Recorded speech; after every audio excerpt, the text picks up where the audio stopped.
Nicolas Sarkozy qui dit c'est pas l'argent qui fait le projet, c'est le projet qui fait l'argent. Et il a raison. C'est-à-dire que quand vous avez un projet immobilier intéressant, faut pas se braquer en se disant mais non mais j'ai pas l'argent, je pourrais pas faire le projet. Faut pas chercher midi à 14h en France quand on investit en personne physique, 90-95% du temps, probablement même plus, la location meublée est plus intéressante que la location nue. Point à la ligne. Parce que si la personne loue en nu, c'est qu'elle connaît peu ou pas le sujet et du coup, il est probable qu'elle vende son bien sans trop savoir la vraie valeur de son bien. On a une maison qu'on a fait construire, qu'on a revendue et elle nous a coûté 197 000 € et on l'a revendue 280 000 €. Qu'on a fait 83 000 € de marge brute.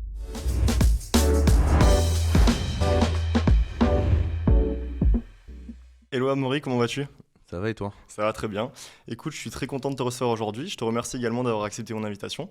Bah écoute, avec plaisir, hein. Ça fait un petit moment que je suis pas passé de ce côté-là de la caméra, donc c'est plaisant. C'est marrant parce que t'es invité au podcast souvent, là c'est le hasard, mais souvent t'es invité quand t'as quelque chose qui vient de tomber, tu vois. J'ai eu des articles de presse qui sont tombés, donc du coup souvent j'ai 3, 4, 5 podcasts qui s'enchaînent, voire même un peu plus. Mais là ça faisait longtemps, donc je suis content, j'ai hâte d'écouter tes questions. Du coup, on se retrouve aujourd'hui pour parler d'investissement locatif, d'investissement immobilier. Dans un premier temps, je te propose déjà de te présenter pour nos auditeurs. Ouais, bah écoute, je m'appelle Amaury Tardier, j'ai 25 ans et je suis breton. Alors pas vraiment breton d'origine, pour être tout à fait honnête, je suis né dans la région centre. Mais après j'ai beaucoup déménagé, j'ai habité en Bretagne. Et puis aujourd'hui je vis sur Paris depuis le début de l'année, comme on en parlait juste avant le début du podcast. Pour ne pas me déplaire, c'est vrai que la vie est plus qu'active ici. Et puis aujourd'hui, si on revient sur la partie professionnelle, j'ai 2 activités principales. C'est la première qui s'appelle Emporium, c'est un centre de formation, pour y revenir si tu veux. Notre objectif, c'est d'avoir une école finalement qui forme les gens au métier de l'investissement immobilier au sens large. Et donc on développe fortement cette activité, ça marche très bien. Et une autre qui s'appelle Kairos, qui a vocation à accompagner les entrepreneurs et les personnes physiques qui veulent investir dans l'investissement immobilier et plus spécifiquement sur l'immobilier résidentiel d'habitation loué à des entreprises pour avoir les avantages de l'immobilier d'habitation et les avantages de l'immobilier. Il me semble que tu avais fait un podcast là-dessus d'ailleurs récemment, il me semble. Ouais, mais c'était le hasard total en fait. La personne que j'ai interviewée en fait avait fait ça, mais sans le conscientiser. C'est-à-dire que elle avait acheté un appartement qu'elle avait loué à une entreprise, mais c'était le hasard. Et du coup, on en a parlé. Il m'a dit non, mais c'était le meilleur moment de loc. Et je dis mais pourquoi t'as pas répété ? Il me dit bah je sais pas, j'ai pas pensé le truc. Tu vois. Mais ouais, tout à fait. Ouais. Je pense que c'est une très très bonne stratégie parce que si on fait un petit aparté très rapide sur le sujet, en fait aujourd'hui, quand on débute l'investissement immobilier, on a tendance à s'orienter vers du résidentiel ou de l'habitation naturellement. Parce que on a tous quelqu'un qui loue un logement dans sa famille ou un ami, etc. On a déjà loué un logement, donc c'est facile et on habite dans un lieu, donc on comprend le sujet. Les gros faiseurs de ce monde, toutes les personnes, les argentiers, pour reprendre un terme d'une personne, c'est Vincent Pavanello, je crois, qui avait donné ce terme, je trouve intéressant. Les argentiers de ce monde, les personnes qui possèdent beaucoup de richesses, vont se positionner uniquement sur l'immobilier, pas uniquement, mais majoritairement sur l'immobilier professionnel. Pour plusieurs raisons, mais la raison la plus évidente, c'est que le bail, en France en tout cas, est beaucoup plus protecteur lorsqu'on fait de l'immobilier professionnel. En France, on a tendance à dire, au niveau de la législation, on protège la personne faible. Et on considère que lorsqu'un propriétaire loue à une personne physique, donc toi, moi, peu importe, eh bien la personne faible, c'est la personne physique. Alors que lorsqu'on loue à une personne morale, c'est l'inverse. Eh bien, il y a pas, en fait, on est au même niveau. Donc il n'y a pas de plus ou moins fort. Et donc, dans le contrat, finalement, si on se débrouille bien, on peut avoir une égalité, une équité dans ce contrat entre le preneur à bail, donc le locataire, et le propriétaire. Et donc, finalement, avoir les deux en même temps, c'est une bonne chose parce que c'est plus facile pour les néo-investisseurs de se positionner sur l'habitation, mais ils comprennent assez rapidement qu'ils ont intérêt à louer à des entreprises. Ils louent plus cher, il y a un taux d'occupation qui est plus élevé, une gestion qui est plus facile. Enfin, il y a plein d'avantages à faire ce genre de choses. Et en même temps, et c'est pour ça que nous, on a fait le choix de ne pas s'orienter uniquement sur l'immobilier pro, on a une vision de plus en plus digitalisée de la société. Donc les bureaux, j'invente rien, de plus en plus de télétravail, donc il y aura une consommation qui va évoluer. Donc difficile de se positionner sur cette classe d'actifs. Ouais. Et le commerce, alors l'entrepôt c'est autre chose. L'entrepôt, je pense que c'est très belles années, il y a de très belles années sur cet actif. Mais par contre, pas facile à trouver, souvent en périphérie de ville, un actif très particulier. Nous, on ne s'est pas orienté sur ce choix-là. Et le commerce, tu vois, j'imagine de plus en plus des artères principales ou des villes comme Paris avec un commerce qui vit bien, mais des villes secondaires avec des commerces en périphérie. Quand je dis en périphérie, c'est pas les artères principales, qui va avoir tendance à évoluer. Je me trompe peut-être dans cette vision, mais c'est pour ça qu'on a fait ce choix. Ça me paraît quand même cohérent, ouais. Donc voilà un petit peu les activités. Et puis après, je suis en effet investisseur immobilier. Donc là, j'ai acheté tout un tas de biens. J'imagine qu'on va y revenir. Exactement, ouais, ça va être le sujet d'aujourd'hui. Et j'ai fait, si tu veux, comme ça te donnera un peu des pistes, mais j'ai fait du locatif, j'ai fait de l'achat-revente, j'ai fait de la construction, vente, et je suis sur un lotissement. Voilà un petit peu les projets immobiliers. Ok, bah déjà, je pense que tu peux nous parler, ça peut être intéressant que tu nous parles de ta première opération. Ouais. Comment tu as débuté au niveau du financement, de la localisation, de plein de choses. Alors, on va remonter, au moment où on fait ce podcast, on est en 2024. On est encore en mai 2024. Et le premier achat, j'ai signé l'acte authentique en juillet 2018. Ok. Alors, comment j'ai fait cette première opération? Donc moi, ce qu'il faut savoir, c'est que déjà, c'est pas arrivé par hasard. Souvent, je fais le parallèle avec des sportifs, etc. Je suis pas plus intelligent que la moyenne. Je pense pas être plus con non plus que la moyenne. Mais je pense que je suis quelqu'un de tout à fait normal. Simplement, j'ai eu la chance d'avoir une éducation où mon père m'a toujours dit: Amaury, il faut investir dans l'immobilier. Depuis que je suis tout petit. Depuis que j'ai 10 ans, je m'en souviens. On allait se balader en forêt le week-end, au bord de la plage, etc. Et il me disait: Amaury, il faut investir dans l'immobilier. Donc, si tu veux, pour moi, ça a été on ne peut plus naturel. Donc, dès mes 15-16 ans, j'ai commencé à consommer du contenu YouTube. En plus, nous, on est plutôt un peu plus jeunes. Donc, nous, il y avait déjà pas mal de contenu sur Internet. Donc, j'ai consommé du contenu YouTube. J'ai appris pas mal de choses. J'ai lu des bouquins, etc. Et puis, arrivé à 18 ans, j'ai commencé à faire mes premières visites. Parce que investir en étant mineur, c'était un peu galère. C'est délicat, ouais. J'avais pas en plus la maturité, je pense, à ce moment-là. Enfin, même si entre 16 et 18 ans, il se passe pas grand-chose, mais il y a des évolutions de vie. Tu passes comment dirais-je, lycéen, où tu vis chez tes parents, à étudiant. En l'occurrence, j'étais à Lille en première année en classe préparatoire. Et donc, j'ai fait mes premières recherches. J'ai passé de très belles opportunités, malheureusement, parce que mon père n'avait pas toujours la réactivité nécessaire pour aller visiter, parce que forcément, je voulais investir en Bretagne. J'étais juste à Lille pour les études, donc il fallait que je me positionne sur un lieu géographique, un secteur géographique que je connaissais, c'était plus facile. Donc du coup, la première année s'est passée, on a eu plusieurs visites, etc. Ça a mis du temps. Puis la deuxième année, je suis revenu à Rennes en classe préparatoire, et là, du coup, on a pu commencer à faire des visites. Donc là, on était en 2017. Je me souviens, on a vraiment accéléré, ça devait être en octobre 2017. Alors là, j'ai eu des galères, mais toutes les galères possibles en investissement immobilier pour acheter un bien. J'ai une préemption. Ok. Tu vois ce que c'est? Ouais. Tu peux peut-être l'expliquer pour les auditeurs. Préemption, c'est facile. En gros, c'est quand vous achetez un bien immobilier, sauf des cas très rares, mais la plupart des cas, la mairie consulte, c'est une déclaration d'intention d'aliéner, donc la DIA, ça dure 2 mois en moyenne, puisqu'en fait la mairie, la plupart du temps, ne répond pas, ou l'acteur oui, c'est assez rare en général que qui répondent, sauf si tu fais la demande et ou qu'il y a des mairies qui sont réactives, mais bon, la plupart du temps, elles ne répondent pas. Et donc la mairie peut se positionner, c'est-à-dire que vous achetez un bien, vous faites une œuvre, vous êtes tout content, vous dites je vais devenir propriétaire de ce bien, mais il est possible que la mairie achète à votre place. Et donc en l'occurrence, moi ça s'est passé sur un bien sur lequel je me suis positionné. C'est très rare, hein, ça arrive rarement, mais ça arrive. C'est rare. J'ai eu un vendeur qui n'était pas seul vendeur, c'est-à-dire qu'il avait eu un héritage, il avait mis en vente avec une agence, l'agence n'avait pas vérifié, en fait il avait 2 sœurs dans l'héritage. Ok, c'était en indivision. Ouais, exactement. Donc finalement on n'a pas fait l'achat. J'ai eu mon prof de philo aussi, j'ai visité avec mon prof de philo, il voulait vendre et puis en fait la veille du compromis il a dit en fait j'annule, je veux plus vendre. Okay. Donc enfin voilà, on a eu plein de pas galères. Facile le début quoi. C'était compliqué. Et du coup c'est d'ailleurs pour ça que j'ai acheté ma première maison et un premier immeuble genre 2 mois, genre j'ai acheté en juillet 2018 ma première maison et en août 2018 mon premier immeuble. Parce qu'en fait je pensais tellement que ça allait devenir compliqué d'acheter que du coup, à la fin, dès que je voyais un truc, je me positionnais, je faisais des offres et dès que ça passait, j'y allais parce que je me disais de toute façon, je m'en fiche, ça marche pas. Donc c'est pour ça que j'ai acheté 2 trucs très vite. Et donc j'ai fait mes 2 premières opérations. Alors la première maison, j'ai acheté 18 000. On l'a acheté avec mon père du coup, forcément. C'était ce que j'allais dire au niveau du financement exactement, comment t'as fait En gros, donc cette maison-là, moi forcément, quand tu veux te faire financer un bien. Alors, ce qui est marrant, je dérive juste là-dessus parce que je trouve ça vachement intéressant. Aujourd'hui, qui veut être mon associé pour les entrepreneurs. Lorsqu'on fait de l'investissement immobilier, on a l'impression que c'est une vie où tu es assez solitaire.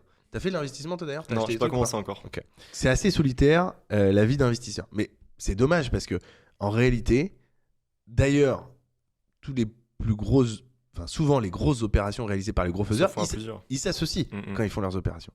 Donc en fait, assez souvent, on se bloque en se disant ouais, je vais faire mon opération, est-ce que je suis finançable, Mais en fait, on s'en fout. Ce qui est important, je reprends cette phrase et je la dis à chaque fois, c'est pas forcément mes convictions politiques, quoique, mais Nicolas Sarkozy qui dit c'est pas l'argent qui fait le projet, c'est le projet qui fait l'argent. Et il a raison. C'est-à-dire que quand vous avez un projet immobilier intéressant, faut pas se braquer en se disant mais non mais j'ai pas l'argent, je pourrais pas faire le projet. Il faut trouver le financement et tu y vas quoi. Mais le financement tu peux le trouver. En fait, quand il y a des gens qui ont de l'argent, il y a plein de gens qui ont de l'argent, qui n'en ont rien à foutre, qui font rien de leur journée et qui savent pas quoi faire. Et c'est vrai, moi il y a des gens que j'ai invités sur le podcast, je donnerai pas de nom, mais des gens qui ont gagné beaucoup d'argent, tu les appelles, tu leur envoies un message le vendredi en leur disant dispo demain, ils sont dispo demain. Mais C'est aujourd'hui. Il y en a plein qui foutent rien, mais c'est vrai, hein, pas tous, hein. Il y en a plein qui ont des agendas de ministres, mais c'est vrai qu'il y en a plein, ils foutent rien. Et pourtant ils ont de l'argent. Donc il y a plein de gens qui sont très ouverts à, à avoir des opportunités. Alors évidemment il faut bien le présenter, il faut faire les choses intelligemment, il faut avoir la bonne opération immobilière, il faut pas faire n'importe quoi. Mais il est possible de s'associer et faire des belles opérations. Et donc c'est comme ça que j'ai commencé. L'associé le plus évident au départ, c'était évidemment mon père, puisqu'il m'a toujours dit de le faire. Petite précision, je m'attribue pas du tout toutes les gloires, bien au contraire, et je sais bien remercier sur ces sujets-là mon père qui m'a bien aidé sur cette partie-là, encore aujourd'hui d'ailleurs sur plein de sujets. Mais mon père n'avait jamais investi dans le locatif. C'est ce que j'ai été demandé justement. Donc il faut quand même... Alors mes parents avaient fait des opérations immobilières, c'est-à-dire qu'ils avaient acheté et revendu des résidences principales. Comme je l'ai dit tout à l'heure, je suis breton mais pas d'origine, je suis né dans le centre. J'ai habité à Toulon, j'ai habité à plein d'endroits en France. Donc du coup ils achetaient et revendaient des résidences principales. Et comme tu le sais, t'es exonéré d'impôt sur la plus-value. Mes parents en fait, en plus de mon père me dire d'investir dans l'immobilier, je voyais que mes parents gagnaient plus d'argent en achetant et en revendant des résidences principales que leur salaire annuel. Donc en fait si eux mis bout à bout, je me suis dit il y a des choses à faire. Et donc c'est pour ça qu'on a lancé notre première opération. Donc on n'a pas voulu se faire peur, on a acheté une maison à 18 000 euros, qu'on a revendue d'ailleurs là récemment, je peux le dire, on a revendu 43 000 euros la maison. Et donc on a acheté 18 000 euros la maison, avec tous les frais, c'est coûté je crois 21 500, parce qu'on avait négocié très peu de frais d'agence, les frais de notaire, et puis on avait dû faire un coup de peinture, on avait fait les travaux nous-mêmes. Je crois que c'est 21 500, faut pas m'en vouloir à 500 ou 1000 euros près, mais en gros c'est à peu près ça. Et c'est une maison qu'on a louée 500 euros par mois pendant à peu près 4 ans. 4-5 ans, et là qu'on a revendu, tu vois, même un peu plus que 5 ans, puisqu'on l'a revendu, je crois que c'était fin d'année dernière. Donc, ouais, c'est ça, fin 2023. On a signé l'acte authentique fin 2023. Donc, pendant ce temps-là, on a loué la maison 500 euros par mois. Et donc, si les gens veulent savoir où c'était Centre-Bretagne, à côté de l'ODEAC, à la Prénessé exactement. Ok. Et du coup, vous êtes mis en SCI sur ce projet-là ? Non, en nom propre. On était en loueur meublé non professionnel. Ok, voilà, le plafond, pour le coup, tu le dépassais pas, c'était bon. Non, ouais, on était largement en dessous des 23 000. En plus, c'est 2 conditions cumulatives. Donc, non, on était en loueur meublé professionnel sur cette première opération. Et vu que c'était mon père, ça posait pas de soucis. Et puis je t'avoue qu'à cette époque-là, je me posais pas du tout la question. Mais c'est pareil, c'est une bonne question que tu poses. Assez souvent, j'en ai parlé à un pote, avec Erwan, avec qui je faisais le podcast Père Castor avant, là, pour la saison 2. Il est pas dispo, mais du coup, on faisait le podcast et ça reste un très bon copain. En fait, avec Erwan, on en parlait. Les entrepreneurs ou les investisseurs en général qui ont le plus de succès, même s'ils font des erreurs, c'est ceux qui foncent. Il faut pas lésigner le sujet, il faut pas hésiter à aller sur des opérations. Alors il faut pas faire n'importe quoi. Évidemment, au départ, on savait pas trop ce qu'on faisait avec mon père, même si on avait des idées à peu près, lui plus que moi en plus. Mais en fait, on a acheté une maison à 18 000 euros. Donc si tu veux, c'était pas dramatique même si on se plantait. D'ailleurs, on s'est planté. A posteriori, je referai pas du tout cette opération. Ouais. Mais c'est normal, en fait, t'apprends au fur et à mesure et il faut faire. Parce que en fait, quand tu fais, t'as des opportunités qui viennent. Et ça, les gens, souvent, lésignent l'impact des opportunités à ne pas faire. C'est aujourd'hui, j'ai fait ces opérations immobilières qui n'étaient pas les meilleures opérations du monde, mais ces opérations m'ont permis d'avoir des contacts avec d'autres personnes, de faire d'autres opérations, de gagner en notoriété. Ouais. J'ai fait un lotissement. Le lotissement, c'est pareil, c'est pas la meilleure opération du monde, on pourrait y venir. Économique. Mais par contre, sur l'opération de notoriété, j'ai fait un article de presse qui a été republié dans 24 journaux, un autre article par Le Parisien. J'ai été contacté en début d'année par 66 minutes pour faire un reportage. Donc, énorme communication autour de ce sujet-là. Et grâce à ça, ça m'a permis derrière de gagner en notoriété, de vendre des formations, de lancer une formation. J'ai arrêté la formation. Et aujourd'hui, ça m'a permis d'être président d'une boîte, j'en ai parlé tout à l'heure, qui s'appelle Emporium. C'est une boîte qui a vocation à... Tu vois, ça va être ma première boîte qui va certainement... Enfin, ma première boîte. La présidence d'une première boîte où c'est une boîte qui va certainement passer cette année ou l'année prochaine, cette année certainement, le million d'euros de chiffre d'affaires. Donc, tu vois, c'est grâce à ces opportunités ça part de là. Que ça se développe. Et donc, il faut surtout pas négliger ces opérations, même si on a l'impression au départ de faire de la merde. Après, c'était une petite opération. C'était une opération qui a coûté, qui était dans les 20 000 euros. Ouais, c'est ça. Je pense que les gens ont plutôt peur d'aller sur des montants à 100 000, 200 000 et après être coincé pour l'après, quoi. Ouais, en fait, je pense que soit on a vraiment peur, et dans ce cas-là, on peut se faire accompagner, comme nous on fait avec Kairos aujourd'hui, tu vois, on accompagne des gens. Après, c'est souvent plutôt des entrepreneurs qui ont des moyens financiers, et du coup, on lève pas mal de crédit, et on leur permet de construire un patrimoine assez rapidement. Mais même si on débute, aujourd'hui, il y a plein de gens qui peuvent accompagner, etc. faut pas hésiter. Enfin, je veux dire, mettre 2000 euros sur un accompagnement aujourd'hui. En plus, il y a plein de trucs, nous on le fait, hein, des accompagnements avec du compte pour formation, etc. Il y a plein de manières de faire financer ça. Choisissez bien la bonne personne dans la mesure du possible. Vous, de toute façon, même si vous êtes accompagné, il y aura des trucs qui vont pas fonctionner parce que vous faites un investissement. Il y a toujours des choses qui se passent mal. On a beau essayer de tout faire, il y a des problématiques. Soit la personne fait par elle-même. Et en effet, c'est vrai que faire une petite opération, commencer par une opération qui coûte pas cher au départ, ça dépend de ses revenus. Hein. Moi, il faut pas oublier que j'étais étudiant, j'avais 12 000 euros de côté, mais pas plus. Et mon père, il a une situation qui est correcte, mais je ne vais pas révéler son salaire parce que c'est pas le mien, mais il gagne pas des fortunes. Donc voilà, c'était pas l'Amérique. On s'est lancé, on a fait notre maison et voilà, c'est bien passé. À la suite de cette opération, comment t'as enchaîné sur les autres opérations par la suite? La même chose. Moi, alors, il y a juste une maison et le lotissement et 2 autres terrains que j'ai acheté tout seul. Mais le lotissement et les 2 autres terrains, j'ai acheté cash.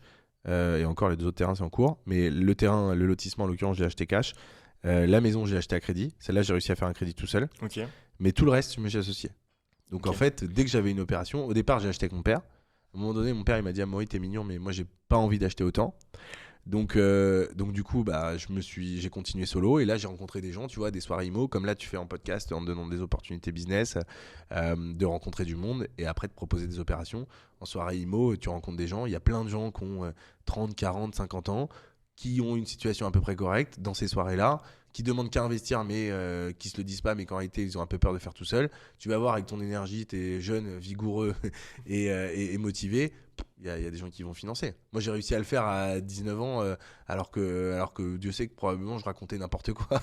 donc, ça, on peut le dire, ça c'est passé, ça, on peut le dire. Mais en fait, sur le moment, je racontais ce que je savais. Oui. Mais évidemment qu'aujourd'hui, je ne ferais pas la même chose. Mais c'est normal. Parce que tu apprends au fur et à mesure. C'est comme quand tu lances un business. Quand tu lances un business, au départ, tu as l'impression que ça va marcher, que tu vas faire ça, que machin. Mais en fait, tu te rends compte après et tu fais plein d'erreurs. Il y a plein d'écueils. Et c'est normal. Mais en fait, il faut le faire. C'est vraiment, en tout cas, dans la manière dont je progresse personnellement, c'est en forgeant que je deviens forgeron. Et donc, il faut que je fasse pour apprendre. Et évidemment que quand j'ai rencontré ces personnes-là qui m'ont fait confiance pour m'associer, il y a des opérations qui ont été très belles et très intéressantes et d'autres bien moins intéressantes. Mais en même temps, c'était la prise de risque au départ. Comme quand tu investis en early stage sur une startup. Oui. Donc, il faut juste en être conscient. Et après, là, je parle plutôt aux personnes qui veulent investir. Donc, oui. Eux, ils ont tout intérêt à se vendre. Hein. De toute façon, savoir se vendre, ça sera une compétence. À minima, ils le feront pour une opération et ça se passera bien ou pas. Mais au moins, ils auront lancé le truc.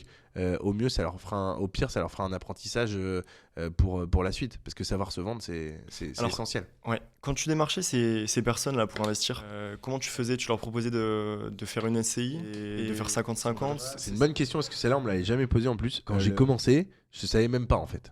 C'est-à-dire que moi, je faisais du meublé parce qu'on m'avait dit qu'il fallait faire du meublé. Je comprenais pas trop les mécanismes. Faut quand même se remettre dans la situation. J'avais 19 ans. J'avais fait 2 premiers investissements avec mon père, mais qui étaient plus ou moins en cours. En gros, je vendais un peu ma stratégie. Et les gens, je leur disais, on fait du meublé, on va pas payer d'impôts. Parce qu'en gros, j'avais compris à peu près le truc. Enfin, j'avais pas compris avec l'amortissement. Mais mais à ce moment-là, j'avais pas compris l'amortissement. Okay. Tu vois, moi, j'avais pas de notion de bilan où t'amortis un bien, etc. Je disais, on amortit le bien, mais je comprenais pas trop pourquoi. Tu vois ce que je veux dire. En plus, j'avais pas suffisamment creusé le sujet pour comprendre bien dans le détail, etc. Pas faire l'hypocrite à dire que je maîtrisais parfaitement. C'est pas vrai. En vrai, j'étais juste. C'est par la suite que t'as maîtrisé ça, quoi. En fait, à force de faire, tu finis par comprendre. Mais c'est comme la TVA en marchand de biens. J'ai mis 2 ans à comprendre comment ça fonctionnait. J'exagère à peine. Franchement, je pense sincèrement, j'ai mis au moins 6 mois à comprendre le fonctionnement de la TVA en marchand de biens. On y reviendra sur le marchand de biens par la suite. C'est un enfer. Enfin, t'as plein de sujets comme ça. C'est vraiment complexe. Du coup, surtout que c'était pas mon job. Enfin, moi, si tu veux, je révisais les concours pour aller en école de commerce. Hein. Ouais, donc faire les deux. Si tu veux, moi, je faisais de l'immobilier, mais parce que en fait, au départ, j'ai juste lancé le truc parce que je savais pas quoi faire de ma life et je m'étais dit, je veux être rentier, donc je veux rien foutre. Je veux avoir mes 1500 € qui tombent tous les mois et rien foutre, tu vois. Ouais. Bon, finalement, après, c'est peut-être réussi, mais maintenant, tu fais quelque chose de ta vie, quoi. Parce que en fait, c'est passionnant et donc en fait, tu finis par en faire ton métier. Si tu veux, moi, quand j'allais présenter les opérations et que je présentais ces sujets-là, je disais on va pas payer d'impôts à peu près pendant 10 ans parce que j'avais à peu près compris ça. Ouais. Mais c'est tout. Et donc après je me suis associé avec une qui est d'ailleurs toujours une amie avec qui je fais une conférence là début juin. On s'est associé, on a fait des opérations. Elle était notaire, Donc forcément, là, elle a rajouté Ouais. une patte dedans. Et donc avec elle, j'ai fait des SCI, mais avec un autre associé, on a investi en nom propre. Ok. D'ailleurs, on a toujours le bien ensemble. Et même pour être tout à fait transparent, tu vois, pour dire qu'il n'y a pas que des bonnes opérations, on a un litige avec la locataire parce qu'elle a décidé de ne plus payer. Ok. À l'époque, on n'avait pas mis Visal en place. Et donc, du coup, c'est une complexité absolue. Mais je crois qu'elle passe au tribunal en septembre. Donc, on est en cours avec l'huissier. Donc, tu vois, cette opération-là, par exemple, elle n'est pas réussie pour l'associé. Et je pense que c'est aussi ce qui fait peur aux investisseurs qui hésitent à se lancer justement. C'est ce genre de litige aussi, quoi. Ah bah c'est sûr. Mais alors, aujourd'hui, pour moi, il y a deux solutions. La première, soit tu loues en personne physique à une personne physique, et en l'occurrence, tu mets Visal en place. Pour moi, c'est quasiment... Enfin, je veux dire, ne pas mettre Visal en place, c'est un... Tu peux peut-être expliquer. Ouais, Visal, c'est un dispositif d'État qui permet de garantir ton loyer, en fait, en gros. En gros, si le locataire paye pas, tu as 1 ou 2 mois de non-paiement, j'ai plus le terme exact, mais terme juridique. Mais en gros, pendant 1 ou 2 mois... Si ça dépasse 2 mois, en fait, tu t'es payé par la voilà, suite après. tu as 1 ou 2 mois de carence. Et après, l'État prend le relais et c'est eux qui s'occupent de toute la procédure pour mettre dehors le locataire, etc. Donc Et c'est hyper confortable. Ça a un coût, ça? Non, c'est gratos. C'est gratuit, ok. Ouais. Tu connais? Moi, je connaissais pas. C'est trop bien. Ça, en vrai, tu loues à une personne physique. Pour moi, il faut. Tu peux pas dire imposer puisque t'as pas le droit en France d'imposer. C'est comme t'as pas le droit de dire je veux pas que quelqu'un ait des animaux. Mais tu regardes les dossiers et puis c'est le mec qui dit ah j'ai 2 chiens. Voilà, tu choisis. Tu vois ce que je veux dire? Donc c'est la même chose. Visal, tu demandes les gens qui ont Visal et puis ceux qui n'ont pas Visal. Ah, parce qu'ils doivent être éligibles à ce dispositif-là? Ouais, tout le monde n'est pas éligible. Ouais. Mais il y a une grosse proportion des locataires. C'est basé sur quels critères? Il y a un critère d'âge, de rémunération. En gros, c'est des critères comme ça. Mais tu tapes Visal sur internet, tu as le site. Je connais pas les critères par cœur, mais en gros, c'est ça. Ok, donc ça, c'est un tips pour toi sur Ah chaque bah dossier. ça tu loues à une Visal, personne physique. Aujourd'hui, moi, les locataires, ils sont tous sous Visal. Okay. Sauf les anciens qu'on n'a pas mis à l'époque. Et dont cette personne dont tu parlais. Voilà, dont cette personne qui est locataire à Ilifo. Je sais pas si elle écoute, mais qui vit dans un logement depuis 5 ans et qui n'a pas dû payer la moitié des loyers, je pense. Ouais, c'est un enfer. Et mais non, mais parce que c'est vrai. Mais c'est pas grave, on met la procédure en place, on apprend. Et on l'a payé cash en plus cette maison-là. Et après, tu vois, à l'inverse, j'ai eu du Visal où les gens n'ont pas payé. Et le locataire, on a déclenché Visal. Enfin, j'ai eu une fois un locataire qui n'a pas payé, on a déclenché Visal. Et le locataire, il est parti de lui-même. Parce que tu as la pression de l'État derrière. Tu as l'huissier qui t'envoie un message, vous avez un puis l'État, il te lâche pas. Hein. Moi, avant de déclarer mes impôts tout seul, j'étais avec mes parents. Il y avait des trucs que j'avais pas trop payé, genre taxe foncière et tout sur certains biens, j'ai pas trop compris. Mais vraiment, c'était pas de la mauvaise foi en plus. C'est que des fois, c'est le fameux j'ai pas compris. Non, mais c'est vrai, quand t'as 22 ans. C'est vrai, quand tu débutes, c'est un peu compliqué quand même. Tu comprends pas tout au système. Déjà, moi, j'ai compris ce que c'était la société quand j'avais 17 ans. Enfin, moi, au départ, on me disait société, je comprenais pas bien, mais quand je dis société, c'est au sens large. Il y a plein de choses qu'on comprend pas au départ. Et tu vois, moi, tous ces paiements, taxe foncière, je me doutais un peu que j'avais des trucs à payer, tu vois, mais je me suis dit, bon, bah, c'est pas grave. On verra plus tard, etc. Et puis par contre, le jour où tu déclares tout seul tes impôts, t'inquiète pas qu'ils ont toute l'antériorité et là ils te prélèvent tout sur le compte. Je me souviens, j'ai déclaré mes impôts, je sais plus combien, mais je crois que ça devait être un truc entre 3 et 5 000 balles où j'ai en l'espace d'un mois, toutes des taxes sur les télés, des machins, des trucs, ils m'ont tout pris. C'était automatique. Donc, mais d'un autre côté aussi, c'est pas plus mal parce que déjà, c'est faire pour tout le monde, donc ça je trouve ça cool. Enfin, je veux dire, les règles c'est les mêmes pour tout le monde. Ou presque, mais en tout cas pour une bonne partie des gens. Et tu vois, je me dis indirectement, Visal, c'est quand même cool parce que c'est quand même dégueulasse d'avoir un logement que tu loues à quelqu'un.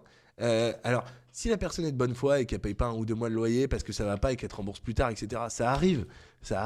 Mais une personne qui paye pas comme ça pendant 2 ans, 2 ans, ça devient compliqué, etc., c'est insupportable. C'est insupportable. Donc, en fait, fais autre chose, quoi. Je veux dire, c'est pas à moi de supporter les pots cassés de ta situation. C'est malheureux ta situation. Moi, je veux bien essayer qu'on te trouve des solutions, mais en plus, il n'y a rien de plus insupportable que d'appeler quelqu'un et qu'il ne réponde pas. Donc, non, c'est vrai que ce dispositif d'État est plaisant parce que tu sais que derrière, au-delà d'être payé, ça c'est une bonne chose, c'est qu'en plus, le locataire, potentiellement, l'État va essayer de faire le nécessaire pour récupérer l'argent. Et ça part pas comme ça. Tu vois, nous, un locataire, pareil, qui n'avait pas payé, on a dû trouver des solutions. Il est parti de lui-même. C'est assis sur, je sais plus, 6 mois de loyer ou un truc comme ça. Mais tu trouves des solutions, quoi. Tu trouves des solutions, mais en même temps, les 6 mois de loyer, lui, il les a grattés et puis terminé, tu vois. En vrai, ça casse les couilles.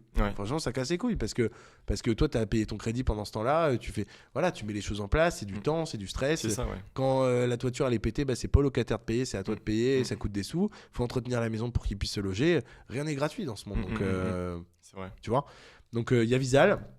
Et après, sinon, il y a un autre dispositif, un autre type très intéressant, c'est quand on loue à une personne morale, donc si on fait la stratégie que j'évoquais tout à l'heure, ou qu'on fait du commerce, du bureau, de l'entrepôt, etc., peu importe la classe d'actifs, tant bien qu'elle soit louée à si tant est qu'elle soit louée à une personne morale, bien là tu peux avoir un bail notarié, c'est peu connu, mais tu fais ton bail devant le notaire, et donc là le notaire a la force exécutoire.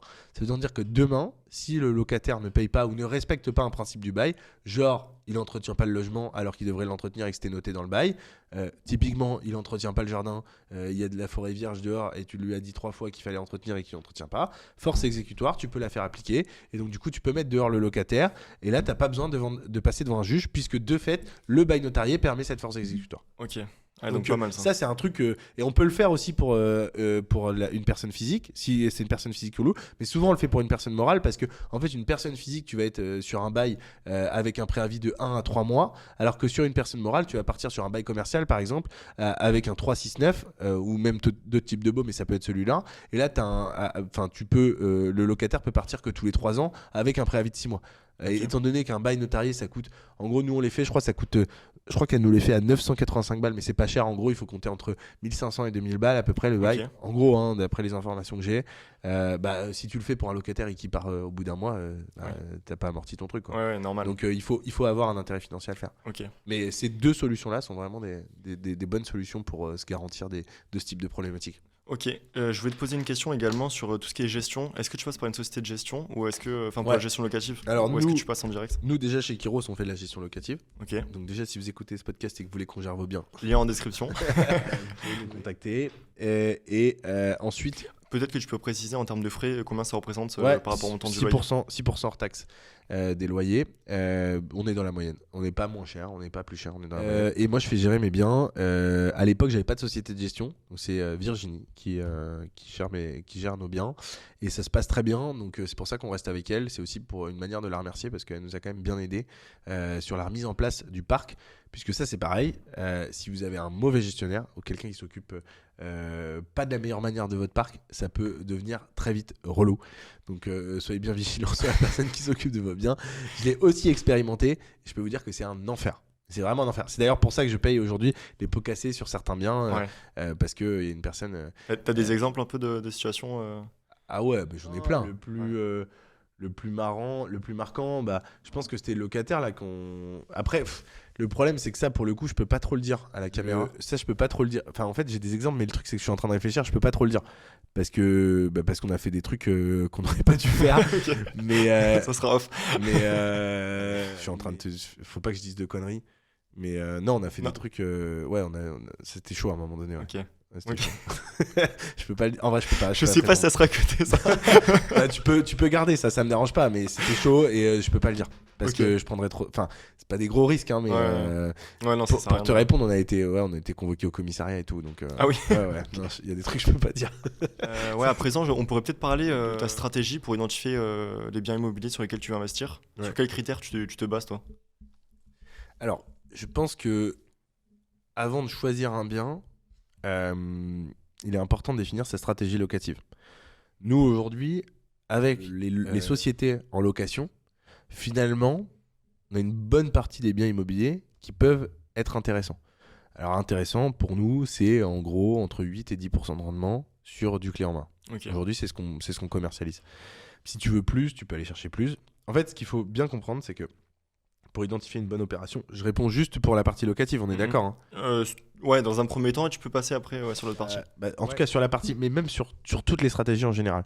Je pense qu'il faut d'abord penser à la sortie pour bien identifier un bien, ce qu'on veut faire avec. Ouais, évidemment, la stratégie n'est pas la même si tu veux le louer ou si tu veux le revendre à terme. Si tu veux louer, si tu veux le revendre, mais même si tu veux louer, il faut bien penser à la revente derrière pour que ça puisse se vendre correctement. Nous, c'est pas toujours ce qu'on a fait, c'est un écueil qu'on a eu. L'écueil qu'on a eu, c'est qu'en effet, on n'a pas toujours pensé à ça. Donc ça, c'est un peu dommage. Mais bon, on s'en est bien sorti parce qu'on les a achetés pas cher, etc. Donc évidemment, il faut bien acheter. En fait, je pense qu'il y a un peu de stratégie. Soit on va aller... Je termine juste là-dessus, mais soit on va aller sur des emplacements assez recherchés, auquel cas on accepte d'acheter un peu au prix marché et on s'arrange pour que ça corresponde à ce qu'on veut par rapport à la stratégie qu'on veut. Tu vois, typiquement, j'ai rencontré un mec, là il a acheté à côté d'Angers, bon c'était pas un super, enfin l'emplacement avait pas l'air foufou, mais lui il a fait un truc de ouf, il a fait, c'est un de nos partenaires d'ailleurs, il a fait des maisons troglodytes dans des grottes. Bah, tu vois, acheter une grotte à 15 000 balles, de base, tu te dis c'est de la merde.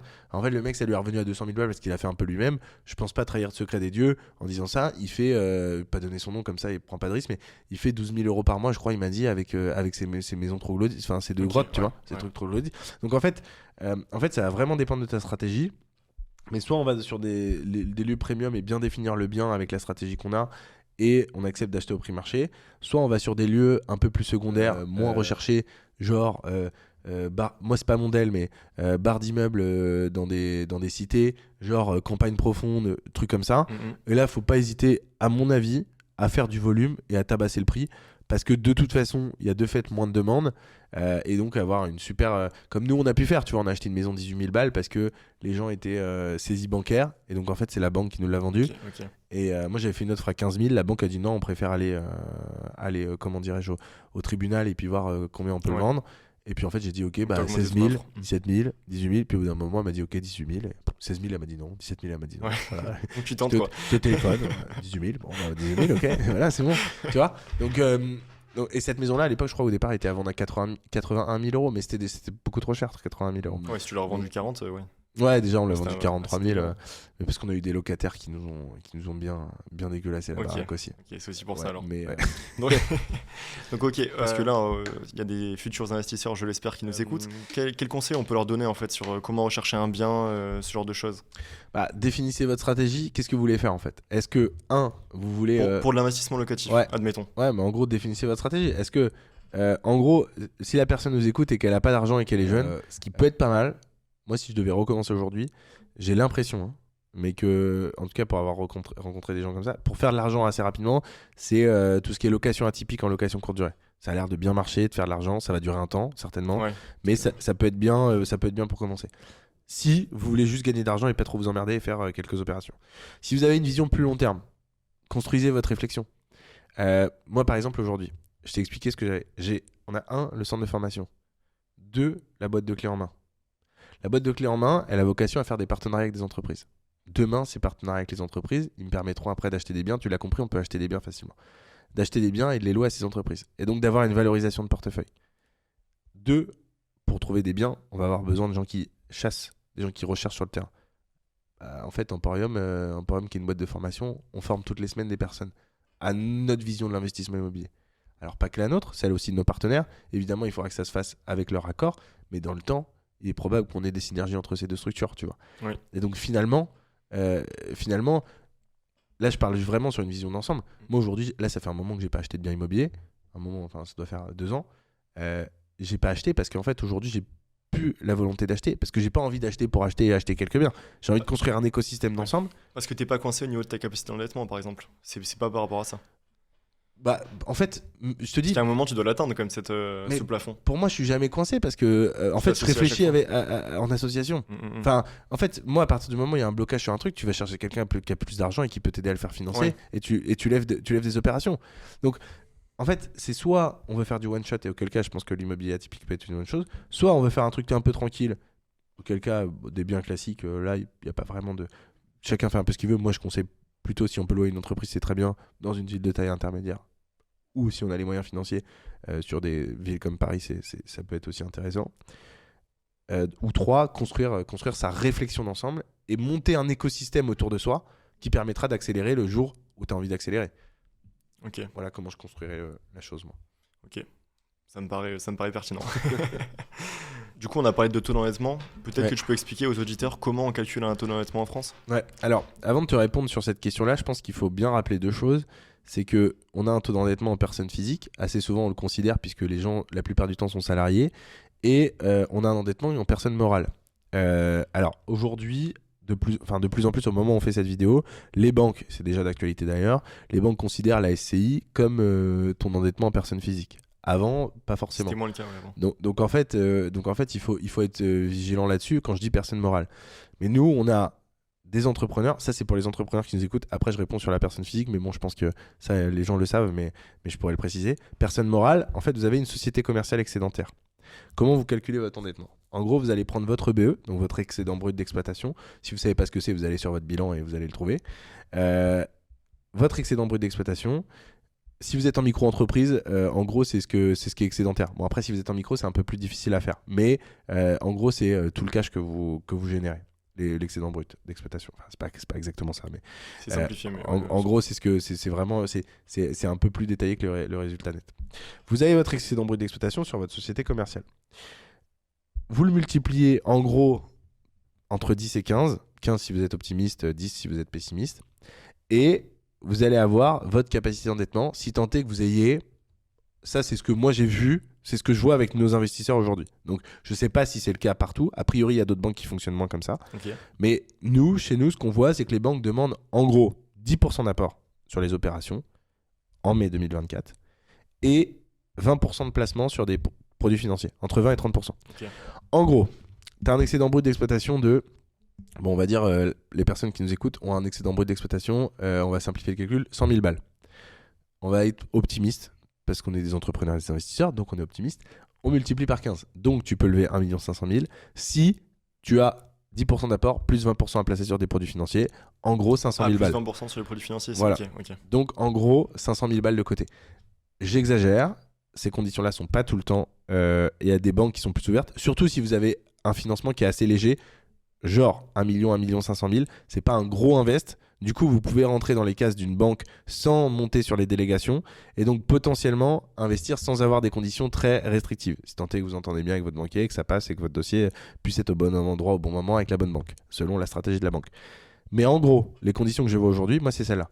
Okay. Donc, si on fait l'exercice, un EBE de 200 000 euros à l'année, tu peux aller chercher 3 millions théoriquement d'investissement en optimiste, si tu as 1 million d'euros de liquidité disponible. Ok.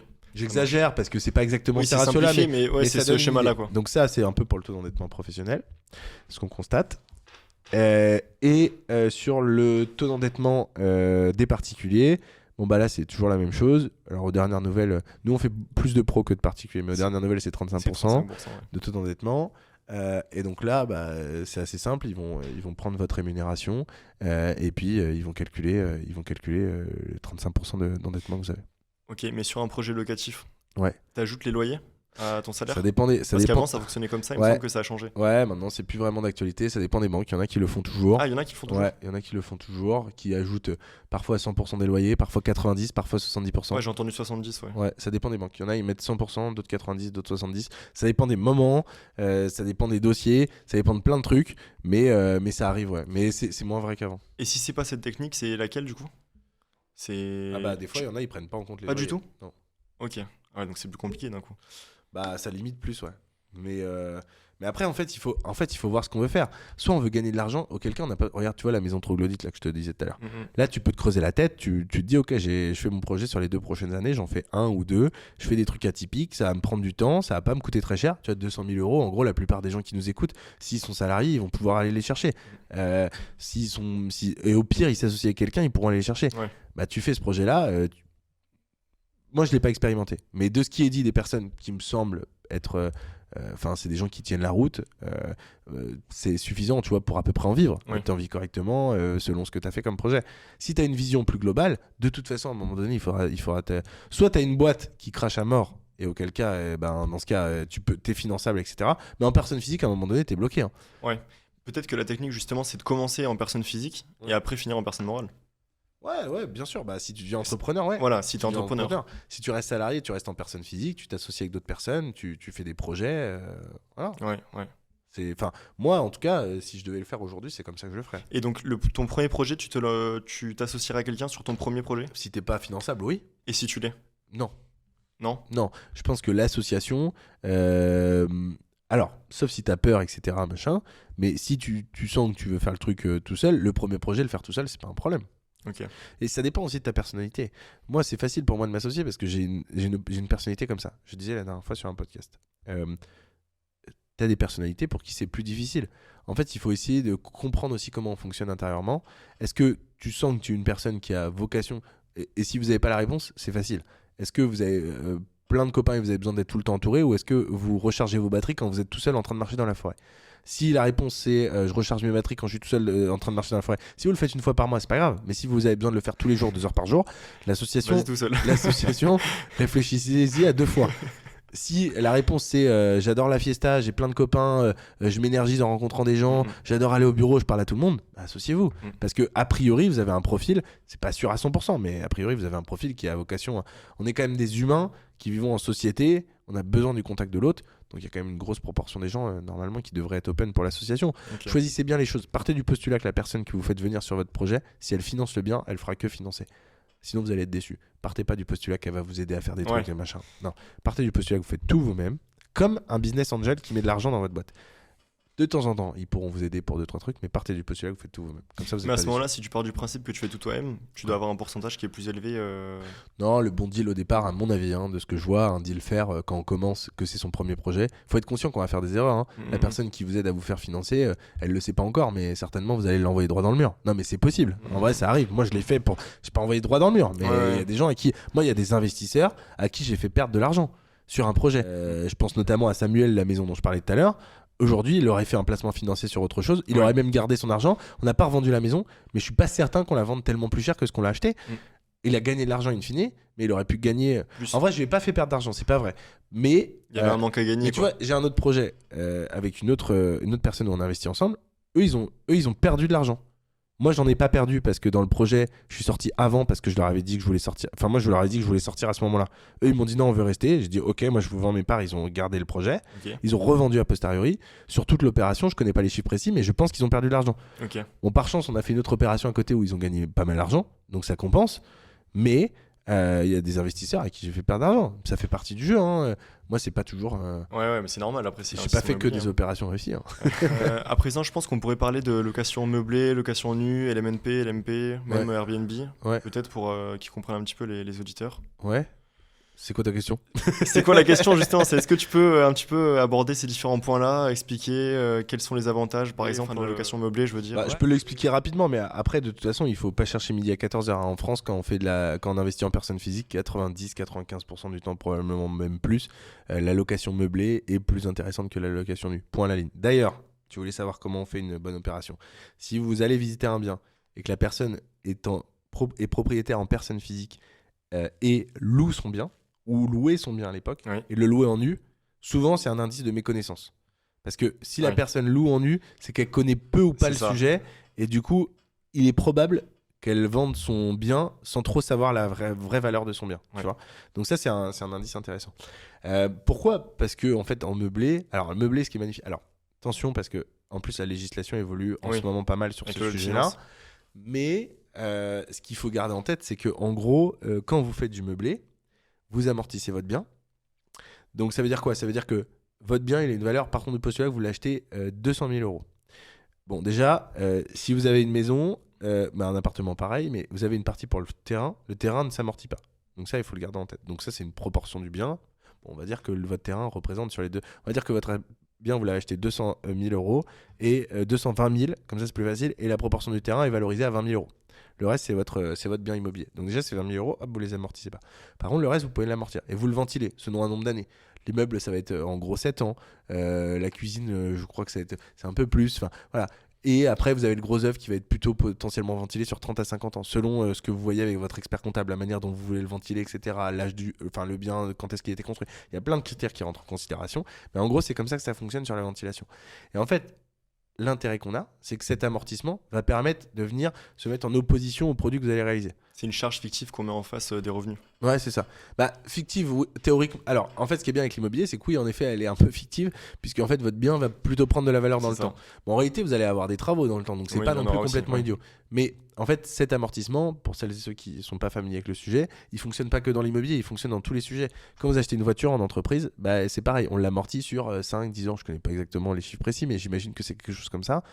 En fait, quand vous amortissez votre voiture, c'est parce qu'on considère qu'au moment où vous l'avez achetée, 10 ans plus tard, elle aura une valeur comptable de 0 euros, et probablement, si vous achetez une voiture 10 000 balles en année N plus 10, elle aura probablement une valeur pas de 0, mais autour des 1000 balles, surtout si vous avez mis X kilomètres. Donc en fait, c'est pas complètement dénué de sens. Mais c'est vrai qu'en immobilier, c'est assez particulier parce qu'en fait on peut amortir, mais en réalité ton bien il a plus tendance à prendre de la valeur sans qu'il y ait pour autant forcément de travaux, surtout sur un temps plutôt modéré, type 5-10 ans, et en particulier si tu achètes du neuf ou du presque neuf. Si tu fais construire une maison, même dans 20 ans, si tu as la toiture à refaire, c'est que ton constructeur il était pas cool quoi. Donc tu vois, donc il faut garder ça en tête. Et donc cet amortissement, ce qui est encore plus génial, parce que là du coup on a les produits, les revenus qu'on génère, et puis quand on a l'amortissement en face qui va permettre de créer une charge, et donc souvent sur une opération qui va être entre on va dire en dessous de 10% de rendement. Donc comment vous calculez votre rendement? Parce que du coup c'est peut-être la question que vous vous posez. Vous prenez votre loyer, vous le multipliez par 12, vous divisez par coût total. En gros vous avez votre rendement brut, vous multipliez par 100. Si vous obtenez 10 ou moins, partez du postulat que sur votre investissement, en gros, vous allez avoir à peu près entre 10 et 15 ans où vous allez avoir une imposition quasi nulle, voire légère ou quasi nulle. Donc ça, c'est sur la partie meublée. Et le gros plus, c'est que, en tout cas au moment où on fait cette vidéo, à ma connaissance, sauf si ça a changé récemment, sauf je crois pour la location courte durée, ça a évolué, mais et encore, je n'en suis pas sûr à 100%. Mais nous, c'est pas ce qu'on fait, donc je maîtrise pas parfaitement le sujet. Vous voyez, l'immobilier, c'est éminemment complexe. Il y a quand même X sujets à savoir. Mais ce qu'il faut bien comprendre, c'est que cet amortissement, lorsque vous revendez votre bien, mais il compte pas. Ça veut dire que demain, vous revendez, alors pas dans tous les cas, je précise bien, dans certains cas, et allez consulter expert comptable ou avocat fiscaliste pour qu'il précise le sujet, mais quand vous revendez un bien, que vous êtes en statut loueur meublé non professionnel, donc LMNP, et que vous avez fait de la location longue durée, par exemple, à ma connaissance, en tout cas encore aujourd'hui, quand vous revendez votre bien, même si vous l'avez amorti, disons, pendant 10 ans, et donc comptablement votre bien n'a plus une valeur de 220 000 euros si on reprend l'exemple de tout à l'heure, mais une valeur de 140 000 euros. Si vous le revendez 220 000 euros, vous n'allez pas avoir d'imposition sur la plus-value générée. Ce qui n'aurait pas été le cas par exemple en entreprise. Si vous achetez une voiture 10 000 euros et que vous la revendez en N plus de 10 000 euros, vous allez être imposé sur les bénéfices que vous avez réalisés puisque comptablement elle vaut zéro.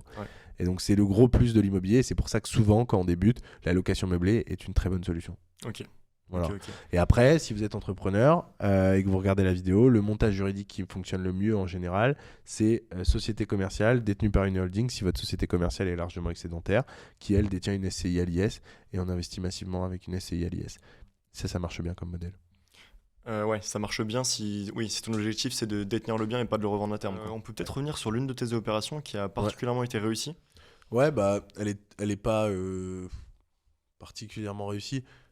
Je pense j'ai plutôt envie de donner une opération assez atypique parce que sinon c'est vrai que c'est difficile de donner un avis objectif sur les opérations, mais comme ça il y aura des exemples chiffrés.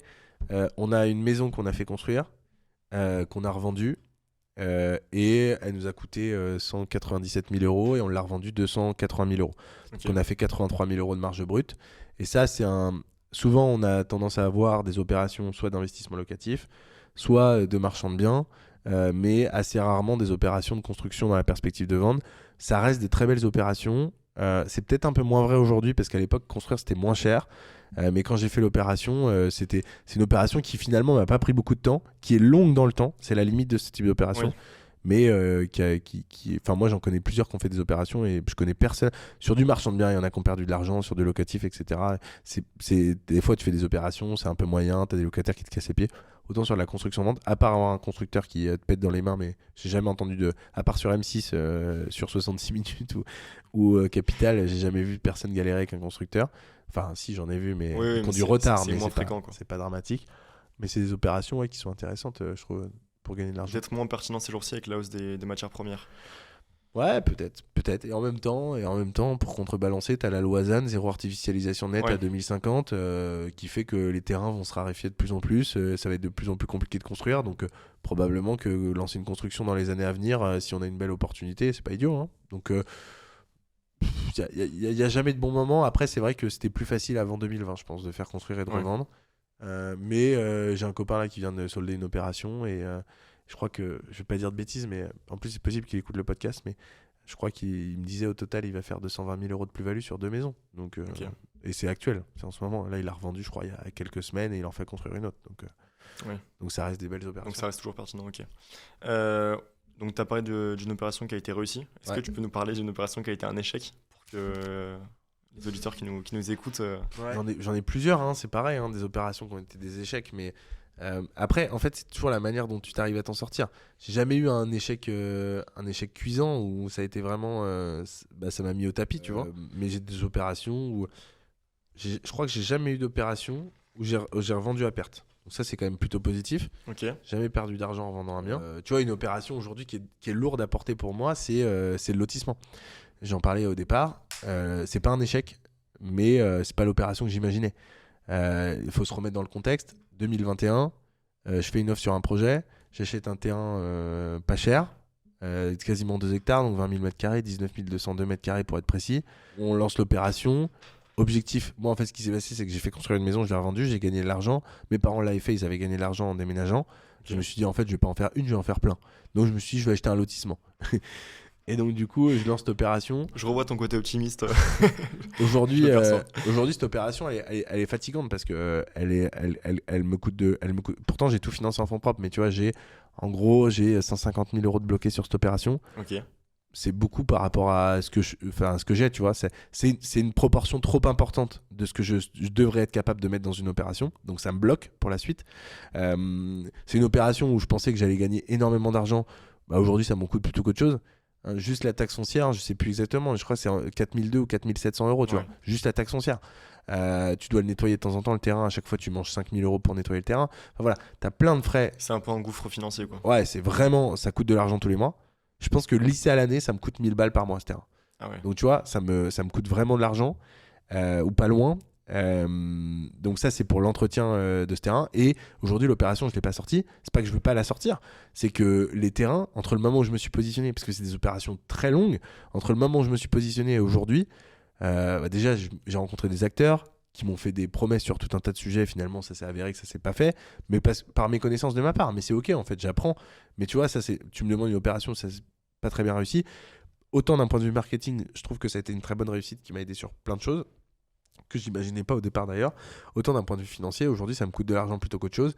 Et c'est pas liquide parce que les terrains, quand j'ai commencé l'opération, je m'étais dit ça va se faire vite. J'avais vendu des terrains, j'en avais vendu, je crois, c'était 21 ou 22 en 2 ou 3 semaines sur 28 lots parce qu'à l'époque, on avait planifié d'en faire 28. Aujourd'hui, on en a fait 31 parce qu'on a eu des évolutions il y a eu un dossier loi sur l'eau en gros, et du coup, l'organisme en charge de nous répondre sur ce sujet-là n'a pas voulu faire passer notre permis d'aménager, donc on a dû faire d'autres modifications. Moi, à cette époque, je savais pas du tout comment ça allait évoluer sur ce sens-là. Donc aujourd'hui, on est en 2024, ça fait 3 ans que j'ai fait l'offre. Et entre le moment où j'ai fait l'offre et aujourd'hui, le marché il a drastiquement changé. Tu l'as dit, les prix des matières premières, ils ont fait pratiquement. Enfin, un coût de construction est passé de, grosso modo, tu vois, où on faisait construire.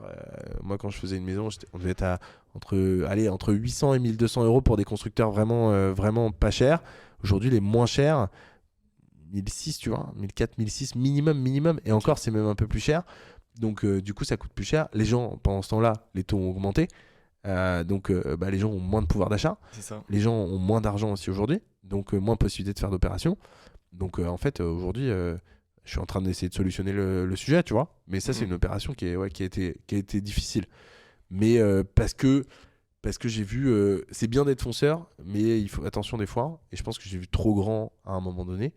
Il y avait tout qui me souriait, et voilà, mais c'est pas grave, faut le prendre positivement. Et ça m'a pas mis down parce que c'est de l'argent que j'avais, donc ça va, mais ça fait chier quoi. Et les 1000 € par mois, par contre, ça c'est de l'argent tous les mois que je balance en l'air parce que je paye une taxe foncière et je finance les routes a priori, mais c'est tout quoi.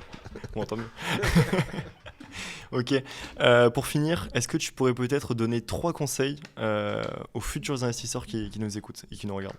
Ouais, je pense que premier conseil, apprenez à vous connaître, apprendre à connaître. Je pense que c'est vraiment très important de savoir qui on est. Et en fonction de qui on est, moi j'ai pas du tout la prétention de savoir qui je suis, mais en tout cas je comprends de plus en plus de choses me concernant, tu vois. Je te disais tout à l'heure, tu vois, cet hiver j'étais en Angleterre. Je me suis rendu compte, parce que j'étais assez seul en Angleterre, parce que je suis allé en fait pour progresser en anglais. Et du coup, quand je suis arrivé là-bas, j'étais seul et je me suis rendu compte, je m'étais dit ouais, je vais avoir un tunnel de travail, ça va être trop bien, je suis tout seul, je vais pas de perturbations, etc. Que dalle. En fait, j'étais bien moins productif que quand il y a des gens autour de moi. Donc en fait, vraiment comprendre qui on est pour savoir où est-ce qu'on doit aller, parce qu'une fois qu'on a compris ses forces, que ce soit dans l'investissement ou dans l'entrepreneuriat, après c'est beaucoup plus facile d'accélérer. C'est de comprendre un peu son unfair advantage. Dans quel écosystème on est le meilleur et où est-ce qu'il faut aller pour progresser davantage.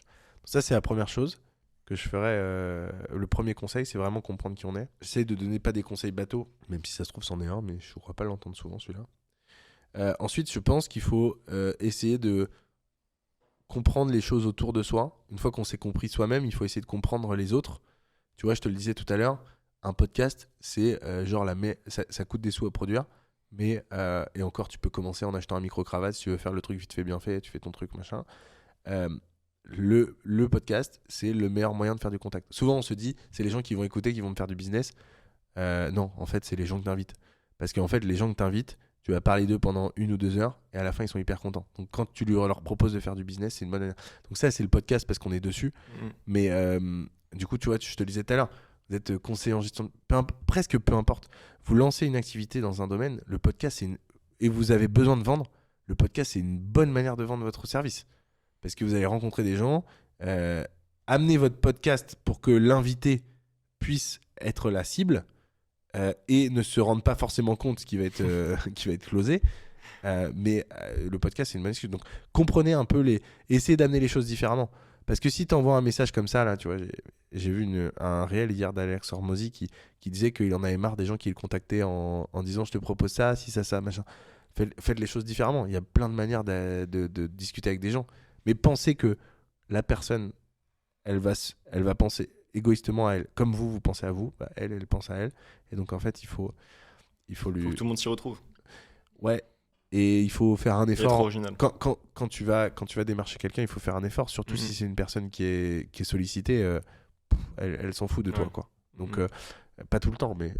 Donc, ça, c'est les deux. Donc, se comprendre soi, comprendre son écosystème. Et 3, c'est un peu plus bateau, mais je crois qu'on est pris par le temps. Mais c'est se faire confiance, quoi. Il faut y aller. Et de toute façon, tu vas te planter. Tu vas faire des erreurs, donc fais-les le plus tôt possible. Faut juste pas qu'elles soient fatales, quoi. Ouais, c'est ça. Fais pas. Enfin, tu vois, comme quand tu fais une connerie comme moi, t'achètes un lotissement, bah essaye d'avoir les fonds propres pour l'acheter, quoi. Parce que là, tu vois, si j'avais un crédit en plus en banque sur le sujet, ce serait très compliqué, ouais. Tu vois. Donc voilà. Et ne rien lâcher. Je pense que c'est important, ça. Faut rien lâcher. Comme dirait Didier Deschamps en finale de Coupe du Monde, on ne lâche rien. On lâche rien. Rien. Belle imitation. Et vous mettez tout sur Kylian. Toujours. Toujours. Voilà. Bon, Amaury, merci. En tout cas, c'était super. De votre côté, comme d'habitude, n'hésitez pas à mettre le like sur YouTube, à vous abonner, à mettre un commentaire. Et sur les plateformes de streaming, n'hésitez pas à mettre nos 5 étoiles. Ça aide toujours. Tu sais ce que c'est, toi, en plus. Ouais, c'est vrai. Mettez 5 étoiles, c'est gratuit et ça permet de pousser le podcast. Et n'hésitez pas à aller retrouver Amaury aussi sur ton podcast. Tu n'en as pas parlé. Mais... Ouais, c'est vrai. J'ai un podcast. T'as raison de le dire. Père Castor raconte toute ton histoire, si vous voulez écouter. Voilà, on vous mettra le lien dans la description. À très bientôt, merci.